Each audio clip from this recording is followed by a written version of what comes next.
Iran has fired over 300 drones and missiles at Israel. It was the first ever direct attack between the two. Most of the projectiles were intercepted on the way. The Iranian attack came after Israel bombed Iran's embassy complex in Syria 2 weeks earlier. Regardless, Israel has vowed to retaliate for the direct attack. Unprecedented escalation is in the making, and armed conflict between America, Israel, and Iran seems closer than ever. However, if things go south and a full-out war erupts, Iran won't be standing alone. Its proxy network is vast. In the last couple of months alone, Iran's proxy militias have orchestrated the October 7th assault on Israel. They've hit American troops in Jordan and Iraq, and they've attacked commercial freighters crossing the Red Sea in addition to the submarine cables beneath it.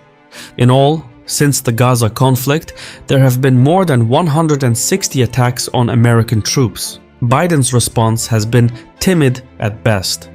America's resources are stretched thinly, and Tehran seems to be a move ahead, so much so that it may as well file a patent on proxy warfare. Iran has funded, equipped, and trained its proxy militias in the region and pursues a strategy designed to decimate American and Israeli power. However, short-term victories can often have long-term consequences. While Iran may be spreading the ashes of conflict, it might end up inhaling the smog of its aftermath.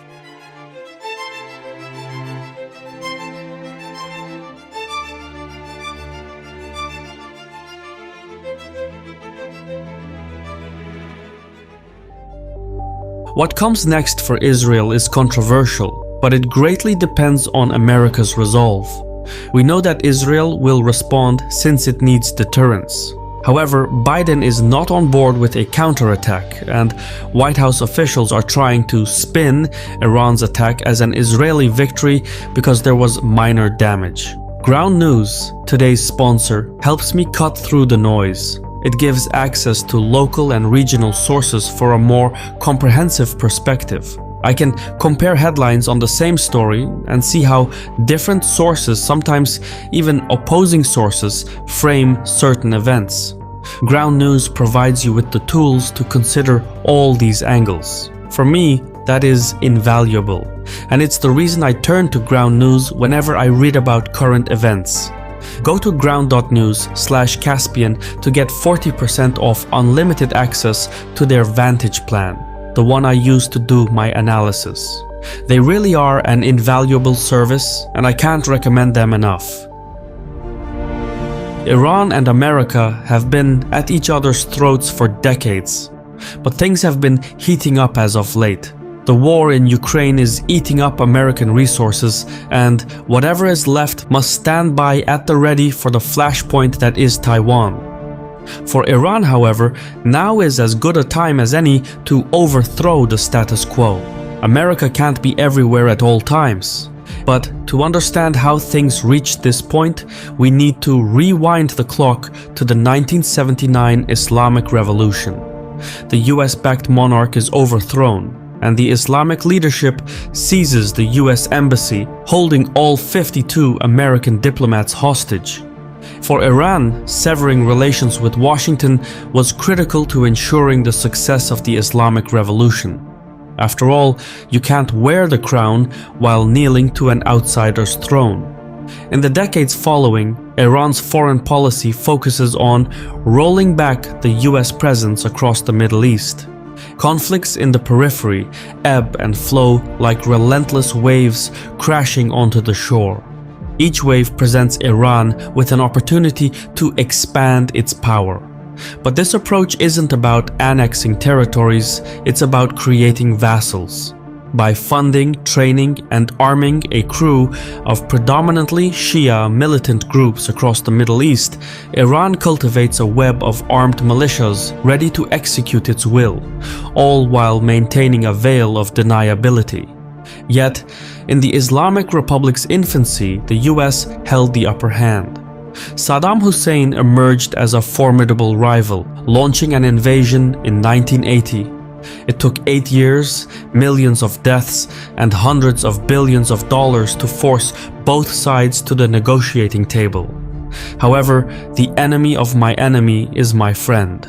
While the Iran-Iraq war was devastating, it brought Senior Assad's Syria closer to Iran.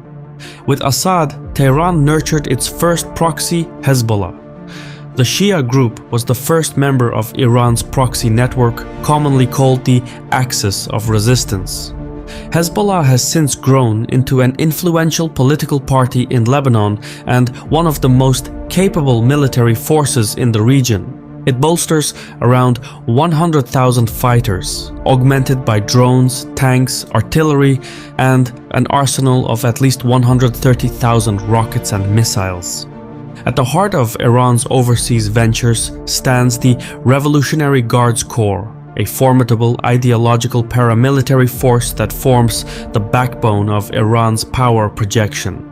Standing 150,000 strong, it's nearly half the size of Iran's national army.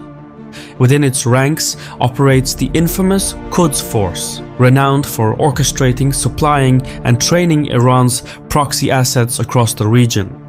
Far from being a small fish in a big pond, the Quds Force has developed additional proxy groups in Iraq, especially after 2011 as US influence diminished. Iranian-backed groups operate under the umbrella group Islamic Resistance in Iraq, which is about 35,000 to 75,000 strong and spearheaded by groups like Kataib Hezbollah, who are known for their persistent assaults on US interests in Iraq and Syria. In 2011, the winds of the Arab Spring swept across the Middle East, toppling regimes and sowing rebellion. It created the perfect storm for Iran to expand its influence. Amidst the upheaval, Iran seized the opportunity. It reached out to the Houthi rebels in Yemen to plant its influence deep within the Arabian Peninsula, particularly near its key adversaries, the United Arab Emirates and Saudi Arabia, both of which boast robust economies, formidable military forces, and strong ties to America. The Houthis are a battle-hardened rebel group. They've been fighting the Saudi-backed government forces since 2014. Now, however, they act as Iran's missile platform. Since 2015, the Houthis have launched hundreds of drone and missile attacks against Saudi Arabia, Israel, and even the UAE. There is little objective data available on the Houthis, but their numbers sit around 200,000 strong, though not all are combat ready. Either way, between 10,000 and 30,000 Houthi fighters are believed to be loyal to Iran. And by recruiting the Houthis, Iran has gained strategic leverage and ensnared Arab resources, placing another piece on the region's chessboard. By and large, Iran recognizes the limits of its conventional military and, therefore, relies on asymmetric warfare through its proxies. It's a strategy that has proven so effective that the Syrian civil war stood as the only major trial to its ambitions. The potential fall of Assad threatened to undermine Iran's grip on the Levant and blow a hole in its proxy network. Losing Syria would mean losing direct land access to Lebanon, where Hezbollah is situated. However, through an alliance with Russia, Iran was able to push back the Syrian rebel forces, securing Assad's position and effectively turning him into a vassal. A little to the south sits Hamas, another proxy of Iran. Since the October 7th attack, Hamas has lost manpower and territory to Israeli forces. Moreover, an estimated 28,000 Palestinian lives have been lost since the start of the hostilities. Iran is the only clear winner in the conflict. The Hamas attack came at a time when Bahrain and the UAE, under American guidance, made historic moves to normalize relations with Israel through the Abraham Accords, with Saudi Arabia on the verge of a similar breakthrough. Conversely, the Gaza conflict has reignited Arab-Israeli tensions with widespread regional outrage at Israeli actions. Seemingly, Tehran may have strategically sacrificed a pawn to prevent the formation of an anti-Iran coalition. In a daring response to the Gaza conflict, the Houthis launched boarding operations and drone and missile strikes on vessels navigating the Red Sea. The IMF reported that in January alone, these disruptions led to a 30% reduction in Red Sea shipping. Since then, the US Navy has intervened, but drone and missile strikes remain a threat. At large, the Houthi offensive seeks to twist America's hand in its dealings with Israel and the wider Arab world. Adding insult to injury, the Red Sea attacks marked the prelude to further assaults on US interests. On January 28th, at the Tower 22 base in Jordan, a ruthless strike left 3 American soldiers dead and 40 injured. Though the Islamic resistance of Iraq claimed responsibility, the Pentagon was quick to point fingers at Iran the next day, accusing it of arming the assailants and vowing to hold Tehran responsible. In response, America, with British support, unleashed precision strikes on 36 Houthi positions in Yemen. This was then followed by additional attacks on Iranian proxies in Iraq and Syria. Yet, while air power sends a powerful message, it often falls short of delivering a knockout punch. Iran's proxies are well acquainted with such air power tactics. They anticipate as much. Ergo, to dismantle Iran's extensive proxy network, America has but one choice: boots on the ground. Beyond offensive actions, the US has bolstered its presence in the region with an extra 3,200 troops, in addition to state-of-the-art Patriot and THAAD air defense systems, plus a naval task force.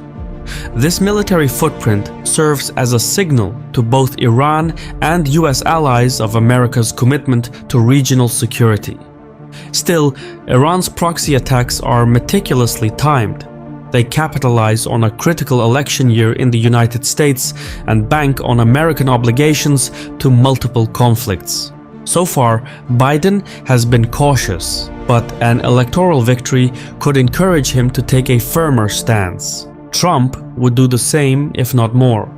Nonetheless, there are bumps in the road to hegemony. Despite Iran's influence, each proxy operates under its unique ideological banner. Deviations from Iran's strategic directives could disrupt its meticulous plans. For example, the recent attacks risk blowback. Washington could break off negotiations for the exit of its remaining 2,500 troops in Iraq. So, Iran can walk on thin ice, but its proxies need to watch their step. And while Tehran is a formidable powerhouse, it is not without vulnerabilities. Like Yugoslavia before it, Iran's ethnic layout is its prime debility. American and Israeli policymakers are currently considering employing these internal divisions in hopes of bringing about the Balkanization of Iran. Israel in particular has strengthened ties with Azerbaijan and shown interest in supporting Azerbaijani separatist movements within Iran. Ethnic Azerbaijanis number around 25 and 28 million, and they are mostly tucked in the north of Iran. If even a portion of that sizable number takes up arms against Tehran, it could spell disaster for Iran's statehood.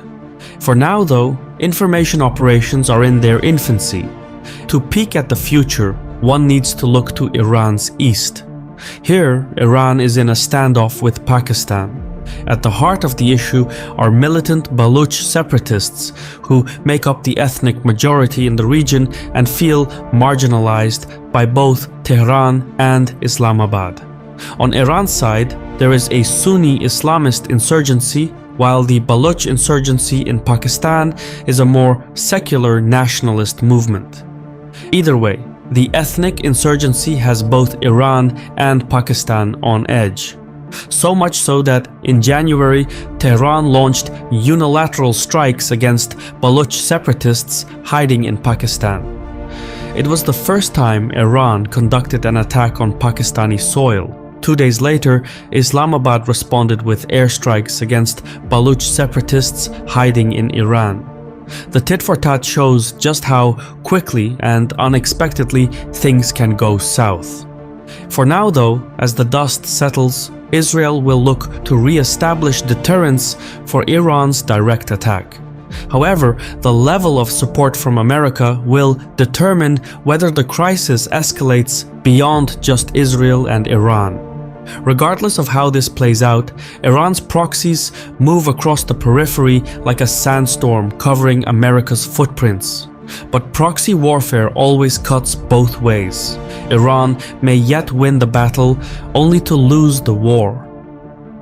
I've been your host Shirvan from Caspian Report, so if you haven't yet subscribed, now is a good time to do so. Just remember to click the bell icon, otherwise you'll still be missing out on our latest content.